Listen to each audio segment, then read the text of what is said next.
Welcome to the T-Pac Arcade. Today's game is Transbot for the Sega Master System.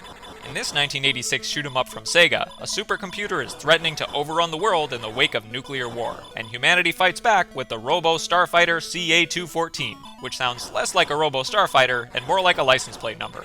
So the goal here is to blast your way through 2 levels with your aircraft, or sometimes with your robot, because as the title Transbot might suggest, you can transform into a robot. Get it? I hope so. It's not very subtle. And how might you do that, perchance? By collecting question mark power-ups from trucks that occasionally drive across the terrain.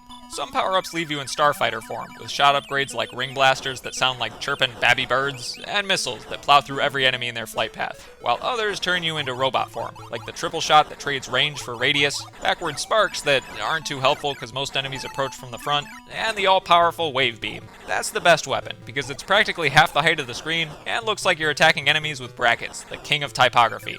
Brackets are even cooler than parentheses, and parentheses are cool.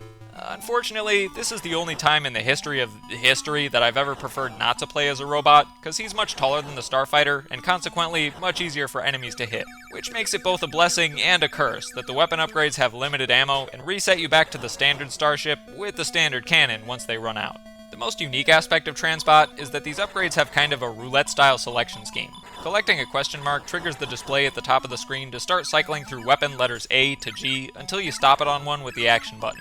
Problem is, I found it impossible to time my selection while simultaneously trying to deal with the enemies in the playfield, so whichever upgrade I got was completely random. And more often than not, that meant ending up with no upgrade at all from landing on the standard cannon letter A. Bummer.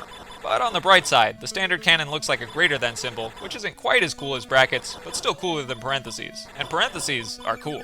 The difficulty of Transbot doesn't really kick in until after the first loop, and yet, the real problem is actually just getting to the second loop at all. See, accessing level 2 requires destroying a specific enemy with a specific weapon upgrade. Namely, destroying the plus-shaped drones with the missiles. If you don't do that, the underground passage never appears and you're stuck in level 1 forever. Which is exactly what happened to me until I did some online research and learned about the hidden secret to accessing level 2. True, I cheated to find out which enemy to blast with which weapon, but how was I supposed to know that's even necessary in the first place? Which is why it's the one thing I'd change in Transbot. Not only because it's obtuse and infuriating, but because it deters you from actually, playing the game in a sense. What do I mean by that? Well, if you need to shoot the plus drones with the missiles, and the missiles have limited ammo, you basically have to avoid engaging with every enemy once you get that power-up so you can save your fire for whenever the plus drones do decide to show up. So you're effectively just dodging and waiting, and dodging and waiting, and dodging and... you get my point. Ultimately, I ended up clearing 2 loops, which was just enough to get a 6-digit score and, more importantly, to see all the enemies the game has to offer. Especially considering the enemies are my favorite part of Transbot, namely the skull things that you have to push away to clear an opening for yourself, and the boss that appears at the end of each loop. That fight is pretty chill and satisfying, even if the biped mech design is a little bland. That being said, in general, I'm a big fan of the graphics in Transbot. It's a great showcase of the Master System's signature bright color palette, and the enemies are all fun, abstract designs, instead of typical boring aircrafts or tanks or whatever. My favorite thing is the background, though, especially the futuristic city full of pipes and nodes and globes and stuff.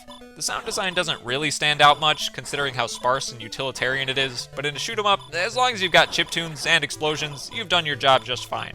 Overall, Transbot is an enjoyable, competent, and simple shoot-'em-up. I know I've been throwing around a lot of pejorative remarks about it here, but if it wasn't for the whole secret level 2 nonsense, I could see this game stacking up alongside my favorite 8-bit shooters. If only for the robot bracket blasters, because they're even cooler than parentheses, and parentheses are cool.